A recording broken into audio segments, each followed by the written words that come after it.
Bienvenidos a este canal de filosofía, teología y la visión franciscana del hombre y de la vida. Hablaremos sobre las causas del abandono del sacerdocio ministerial. No todo aquel que deja el sacerdocio comete una infidelidad que pudiera llamarse culpable, ni todo el que persevera en el ejercicio del ministerio o en la vida religiosa ejerce auténticamente la virtud de la fidelidad.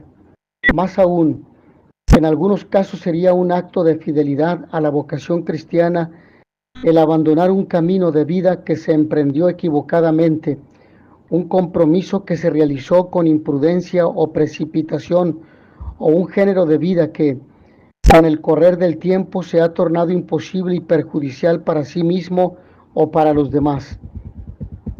Tampoco el permanecer simplemente en el ejercicio del ministerio es equivalente a fidelidad. Se puede seguir adelante en la mediocridad o aún llevando una vida doble o escandalosa. Eso no es ser fiel. Es mejor la autenticidad de quien pide la reducción al estado laical, es decir, la dispensa, sea de los votos religiosos o sea de los votos que realiza un sacerdote de fidelidad a Dios y de obediencia al obispo. Con razón se puede preguntar, ¿quiénes son más culpables? ¿Los que parecen romper con sus compromisos o los que perseveran? ¿En quiénes se encuentra la infidelidad? Para ser fiel no basta perseverar, así como no es el retiro el que formaliza el constitutivo del compromiso con su fuerza imperativa. Tampoco es el simple hecho de no abandonar o desertar, de no salirse, lo que define la fidelidad. Hay quienes parecen fieles a sus compromisos de vida religiosa o de sacerdocio, y sin embargo en el fondo son infieles, precisamente porque el fondo de todo compromiso y de toda fidelidad es la presencia y el amor. Resignados con la muerte en el corazón, con una apariencia de fidelidad jurídica, encuentran más cómoda esta mediocre situación. Hablando sobre las causas de las defecciones al sacerdocio en estos tiempos, mencionemos en primer lugar un fenómeno cultural, la crisis de la palabra empeñada en que se debate el mundo de hoy. A nadie se le ocurre ya la idea de prestar juramento para garantizar alguna cosa o de apoyarse en el juramento del otro. Ello sin duda está ligado a una desacralización general. Para dar o mantener su palabra sería menester primeramente tenerla. Ahora bien, el hombre de las sociedades contemporáneas adolece de eso. Precisamente, no tiene palabra. Se han conocido casos de algún sacerdote que al mes de la ordenación ya estaba pidiendo su reducción al estado laical y la exoneración de sus compromisos sacerdotales. Probablemente se trataba de una grave anomalía patológica de personalidad, pero no es uno, sino muchos los sacerdotes que a los pocos meses de ordenados se han arrepentido de haberlo hecho. Y esto sí es preocupante. Muy relacionado con lo anterior está el miedo al compromiso definitivo en que nos debatimos los hombres y las mujeres de hoy. El sí pronunciado por el joven sacerdote el día de su diaconado o de su ordenación tiene que ser renovado cada día y en cada momento de la vida. No basta una auténtica generosidad en el momento de la ordenación para perseverar. La vida se encarga de ir presentando al sacerdote dificultades nuevas e imprevisibles, experiencias, fracasos y tentaciones antes desconocidas. Las pasiones ejercen momentos de fuerza máxima que provocan verdaderas crisis. El romanticismo juvenil del neosacerdote se puede ir eclipsando ante la mayor experiencia de la vida, por no decir la desilusión y el desencanto de la misma. La perpetuidad en el seguimiento del Señor que llamó al sacerdocio no es tanto consecuencia de un compromiso irrevocable situado en mi pasado como un gesto aislado y bien circunscrito en tal sitio y en tal día, cuanto fruto de la continua renovación de nuestra fe y de nuestro amor, de la reactivación permanente de doble y única fidelidad a sí mismo y a Dios dentro de nuestra vocación y misión. Evidentemente es necesario un cierto vigor espiritual, purificado de todo fervor romántico. Y para hablar ya de las defecciones más o menos culpables, hay un hecho innegable. En el fondo de casi toda defección, a veces como causa principal, otras al menos como causa concomitante, más o menos influyente en el resultado final, se encontrará una deficiencia de vida de oración, un enfriamiento en la vida espiritual, una rutinización en la recepción de los sacramentos, una progresiva sedia espiritual, una marcada búsqueda de la propia comodidad, una huida sistemática de la abnegación. En una palabra, se encuentra uno ante el síndrome tradicionalmente llamado por los autores ascéticos la tibieza espiritual. Antes de la crisis sacerdotal de los 60 y 70, parecía imposible que un sacerdote perdiera la fe. Con dolor, nos hemos ido acostumbrando a que este suceso no sea tan insólito. Han sido más frecuentes los casos de sacerdotes que atribuyen su retiro a otras crisis distintas de la pérdida total de la fe, la cual conservan intacta junto con una firme esperanza en el Señor y en su misericordia. Pero el abandono de la vida espiritual y sacramental produce con frecuencia, si no la pérdida de la fe, sí un enfriamiento en la vida de fe y en el amor personal a Jesucristo, que constituyen la razón última y más firme de la vocación sacerdotal. En muchos casos de abandono del sacerdocio ministerial hay que remontarse muy atrás en el río de la vida para encontrar las verdaderas causas. Estas vienen de muy atrás del hogar, de la adolescencia, tal vez de la remota infancia. Más aún, con frecuencia hallamos casos en que uno se puede preguntar extrañado, ¿cómo se ordenó tal persona? ¿Cómo fue admitido a la ordenación? Nunca debería haberse hecho sacerdote. Este triste desenlace era de esperarse y era perfectamente previsible. Por desgracia, ya es demasiado tarde para esta profecía post factum, es decir, después del hecho. Por algo la Iglesia ha insistido tanto en la selección estricta de los candidatos al sacerdocio. En el decreto Optatam Totius leemos esta sabia recomendación. Por medio de una formación sabiamente ordenada, hay que cultivar también en los alumnos la necesaria madurez humana, cuyas principales manifestaciones son la estabilidad del espíritu, capacidad para tomar prudentes decisiones y la rectitud en el modo de juzgar sobre los acontecimientos y los hombres. Habitúense los alumnos a dominar bien el propio carácter, fórmense en la resiedumbre de espíritu y, en general, sepan apreciar todas aquellas virtudes que gozan de mayor estima entre los hombres y avalan al ministro de Cristo. ¿Cuáles son la sinceridad, la preocupación constante por la justicia, la fidelidad a la palabra dada, la buena educación y la moderación en el hablar, unida a la caridad? Incluso podríamos añadir cuidar la mirada. ¿Qué es lo que vemos? Muchas veces ha insistido la Iglesia en que es una compasión mal entendida el admitir a la profesión perpetua o a la ordenación sacerdotal a un candidato que es incapaz de guardar la castidad bajo capa de misericordia. Se ocultaría un acto de crueldad para con él y para con la Iglesia. Es sumamente importante tener muy presente el ambiente familiar del candidato al sacerdocio. El background, es decir, el fondo familiar, juega un papel de importancia definitiva y muchas veces indeleble En el nacimiento de la vocación, en la consolidación y en la perseverancia del sacerdote en ella.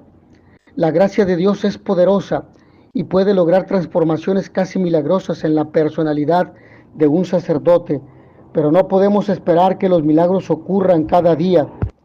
Por un lado, la estabilidad y armonía del hogar, el cariño sincero entre padres, hijos y hermanos, y por otro el ambiente religioso y moral de la familia constituyen una de las mejores garantías para la formación de una personalidad psicológicamente sana y para la perseverancia en la vocación.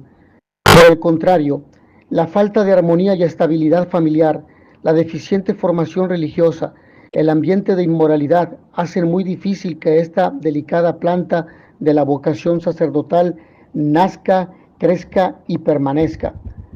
Queda siempre la acción misteriosa y poderosa de la gracia divina, pero recordemos, gratia non tollit naturam, sed supponit et perfecit eam.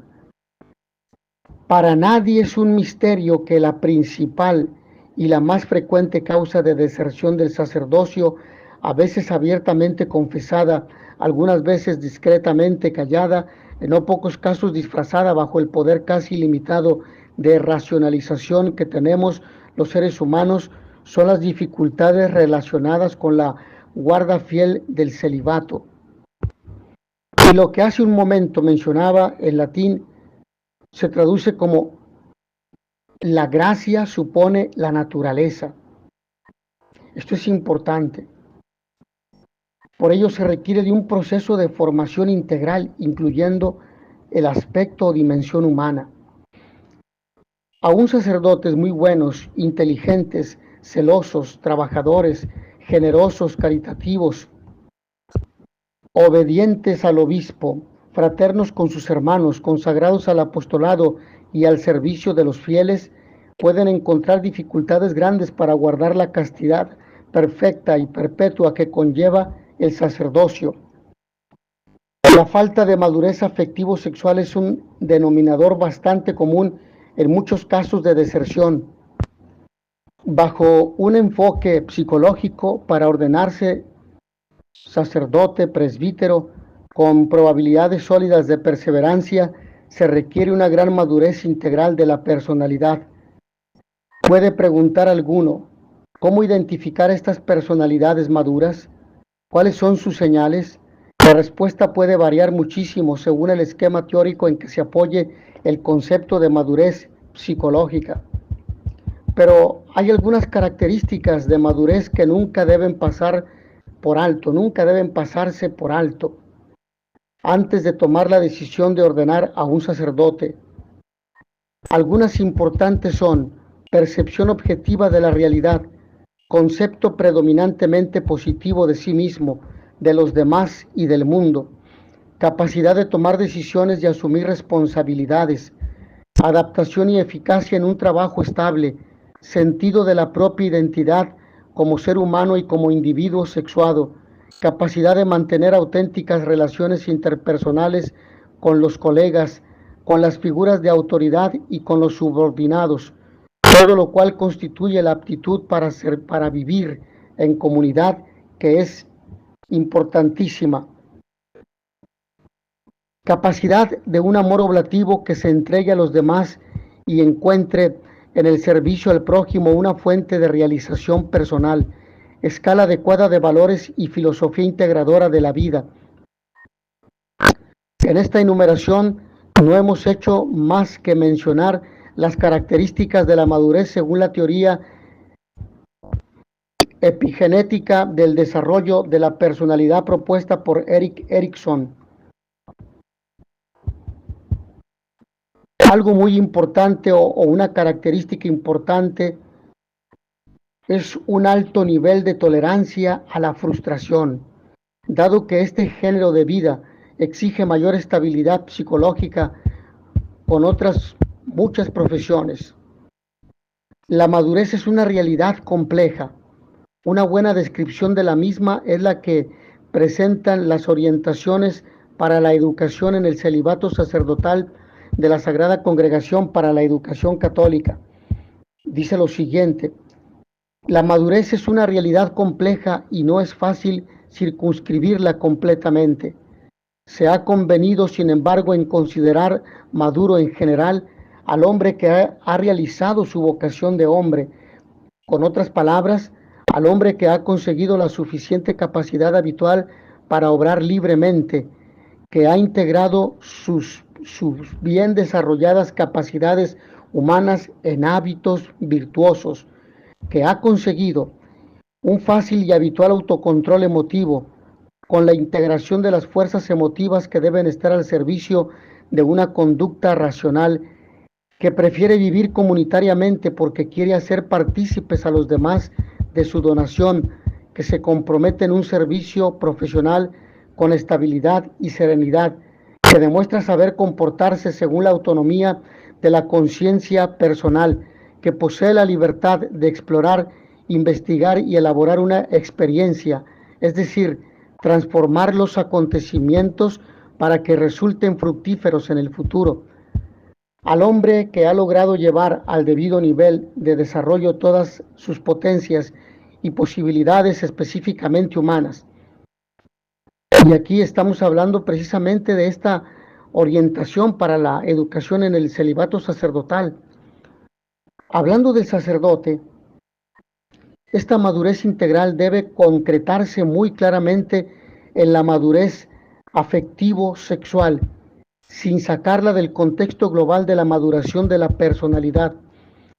El sacerdote, antes de la ordenación, debe haber superado las etapas del narcisismo egocéntrico, del autoerotismo y la masturbación, de la homosexualidad y la ambivalencia sexual que es muy frecuente en la adolescencia, y tiene que haber logrado relación sana, madura y sencilla con las personas del sexo opuesto, o sea, un trato maduro, sencillo, no angustioso con las almas, hombres y mujeres con las que tratamos por razón, con las que se tratan por razón del trabajo que ejercen en la edificación del cuerpo de Cristo. Y precisamente esto es lo que nos dice el documento de la Sagrada Congregación para la Educación Católica, Orientaciones para la Educación en el Celibato Sacerdotal, en el número 8b. Esta relación madura está igualmente alejada de dos extremos peligrosos. Por un lado, la actitud angustiosa, represiva, temerosa ante las personas del otro sexo. Por otro lado, el trato de familiaridad ingenua, de ligereza, de adolescente que demuestran algunos sacerdotes de entre 40 y 50 años y un poco más, es decir, hablamos personas de 40 a 49 y de 50 a 59, sacerdotes, presbíteros, que puede indicar adolescencia retardada que apenas empieza a descubrir los valores y la atracción del sexo femenino. Parece que en este asunto se cumple la ley del péndulo, y hasta aquí me he referido al documento de la congregación que profundiza Jiménez, sacerdote jesuita, en su libro Madurez humana y castidad religiosa.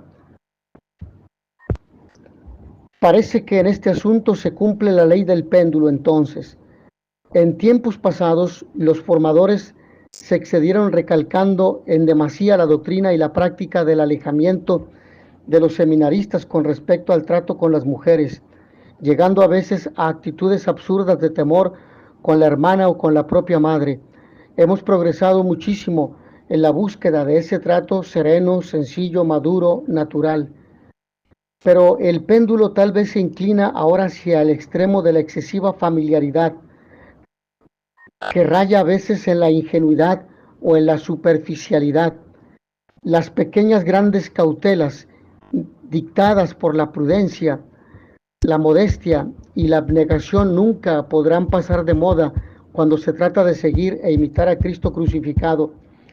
Los frutos de estas imprudencias, hablando con sinceridad, no han sido nada dulces. Y la cosecha de deserciones por esta causa ha sido lastimosamente abundante. No siempre son más inmaduros afectivamente los que ingresaron más jóvenes al seminario menor. Es verdad que se presentan algunos casos de sacerdotes que entraron al seminario demasiado niños y nunca maduraron psicológicamente. Se encuentran muchas personalidades muy maduras, muy varoniles, muy recias entre los sacerdotes a quienes Dios llamó en edad muy temprana. Lo mismo que sacerdotes tremendamente inmaduros entre los que entraron en una edad avanzada. En muchos casos de abandono del sacerdocio, se trata de hombres que en su desarrollo afectivo sexual apenas traspasaron los umbrales de la adolescencia, como se echa de ver en sus amistades, en el trato con la mujer, en problemas de autoerotismo no superados, en actitudes egoístas, en dificultades para un amor y entrega verdaderamente oblativos. Durante estos últimos años parece haber tomado mayor relevancia que en otros tiempos como causa del abandono del sacerdocio, la crisis de obediencia y de autoridad. Estudios realizados en otros países como Estados Unidos demuestran que el descontento con los obispos, con la manera de ejercer la autoridad de la Iglesia, constituye una de las causas más frecuentemente alegadas por muchos sacerdotes al retirarse del ejercicio ministerial. Hay que tener en cuenta la imagen paterna que el candidato al sacerdocio trae de su hogar, especialmente en algunos seminarios en que parece abundan los huérfanos de padre por muerte de éste o por abandono del mismo, o porque viviendo con él nunca tuvo trato familiar, cercano, afectivo. Los sentimientos y actitudes sistemáticamente agresivas del sacerdote son con frecuencia el resultado de un desplazamiento contra cualquier figura de autoridad. A algunas personalidades, dados sus acondicionamientos previos, les resulta casi imposible el someterse a una autoridad por apta y buena que sea la persona que la ejerce. Habría aquí tema de meditación, tanto para quienes detentan y ejercen el poder, como para los candidatos que van a comprometerse a obedecer. Los primeros deberían reflexionar sobre su espíritu paternal del gobierno. Los segundos, examinar si tienen un carácter capaz de aceptar el ejercicio de una obediencia razonable. Han sido muchas las defecciones del año 60 hasta la fecha, entre sacerdotes sinceramente comprometidos con la causa de los pobres. Su compromiso los llevó en muchos casos a la radicalización, a la contestación sistemática y aún a empuñar el fusil y la ametralladora. ¿No había en estos actos de compromiso heroico demasiadas motivaciones y condicionamientos puramente humanos? ¿No habrá a veces mucho altruismo mal entendido y poca caridad cristiana vivida como virtud teologal? ¿No habrá confusión de identidad en el rol y funciones propias del sacerdocio? ¿No habrá algún desplazamiento de los sentimientos agresivos contra objetivos neutros o chivos expiatorios? Reflexiones similares podrían aplicarse al caso de muchas rebeliones doctrinales y teológicas contra la jerarquía y el magisterio pontificio. Estos años posconciliares han sido también profundamente marcados por una crisis de identidad sacerdotal.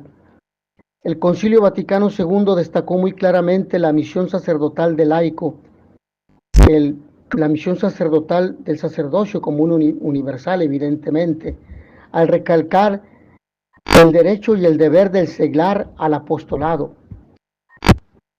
Pero no pocos sacerdotes cayeron en el extremo de exaltar tanto la vocación del laico bautizado, que vinieron a menospreciar el sacerdocio ministerial. Podríamos hablar en estos casos de una verdadera crisis de identidad o difusión de identidad sacerdotal, para usar la terminología de Erickson. Muchos sacerdotes dejaron el ejercicio de su ministerio simplemente porque no tenía sentido el ser sacerdote. El ser sacerdote es lo que expresan. Se sentían desinflados, desinteresados en el ejercicio de su ministerio estrictamente sacerdotal, en el celibato consagrado por el reino de los cielos. Íntimamente relacionada con la crisis de identidad sacerdotal, puede presentarse una crisis de desencanto, de cansancio, de frustración generalizada y paralizante. Con frecuencia esta crisis se presenta en la edad madura, por eso se le ha llamado la crisis del demonio meridiano. Sobre ella se ha escrito mucho. Es prácticamente una síntesis de todas las crisis posibles en el sacerdocio o en la vida religiosa. Crisis afectiva, crisis de triunfo, de obediencia, de naturalismo, en una palabra, de sentido de la vida. Es posible caer lentamente en un simple tolerar, aguantar, seguir adelante en el ejercicio ministerial del sacerdocio. Es un hecho triste, pero que lo comprobamos con más frecuencia de lo que fuera posible, deseable, diríamos. Pasarla bien, no matarse demasiado, darse buena vida, trabajar lo menos posible, es el que en otro contexto se ha llamado la psicología del solterón. Qué bella y atrayente es la otra cara de la medalla. El sacerdote entusiasta, animoso, trabajador, alegre, a pesar de las dificultades y de los fracasos, a pesar de los años y la vejez, es el sacerdote autorrealizado. Bellamente ha sido descrito este ideal por el cardenal Pirone o Pironi cuando habla sobre la alegría de la fidelidad. Afortunadamente este bello ideal lo vemos encarnado en muchos sacerdotes que proyectan una imagen más o menos de hombres realizados en el servicio a Dios y la entrega a sus hermanos mediante el ejercicio del ministerio sacerdotal. En conclusión, analizadas algunas causas de las deserciones sacerdotales, nos podríamos preguntar, ¿con qué medios podemos ayudar a nuestros hermanos sacerdotes para lograr el don de la perseverancia? Busquemos los medios naturales y sobrenaturales, con la confianza de que la gracia divina nunca nos faltará. Tenemos que poner el acento en una pastoral preventiva, aplicada a los futuros sacerdotes, ya desde la formación del seminario. Finalmente, imitando la actitud del buen pastor, debemos tender una mano a tantos hermanos nuestros que han dejado el ministerio, quienes tal vez seguirían trabajando hombro a hombro a nuestro lado, si hubieran encontrado más comprensión y amor por parte de sus hermanos sacerdotes, y si el pueblo santo de Dios hubiera orado por sus sacerdotes.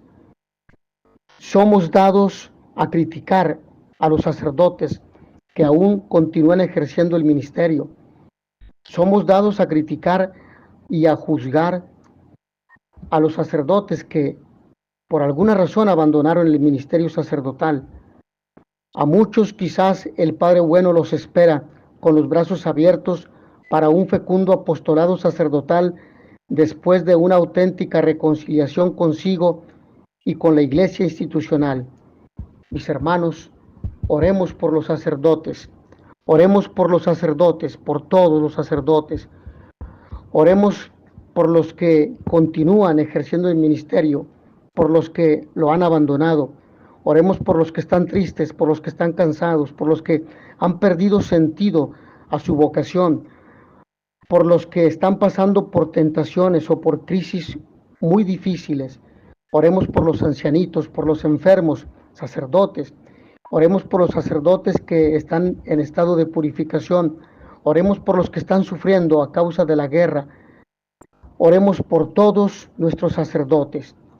Los sacerdotes son necesarios al mundo porque Cristo es necesario. Sin sacerdotes no hay iglesia. Oremos para que el Señor, el buen pastor, se digne darnos santos sacerdotes, buenos sacerdotes, que sean fieles hasta la muerte, recordando las palabras del santo cura de Ars. Me arrodillé consciente de mi nada y me levanté sacerdote para siempre. Mis hermanos, que a todos ustedes el Señor los bendiga y les dé la paz. Y notitia veritatis proficere, pax et bonum.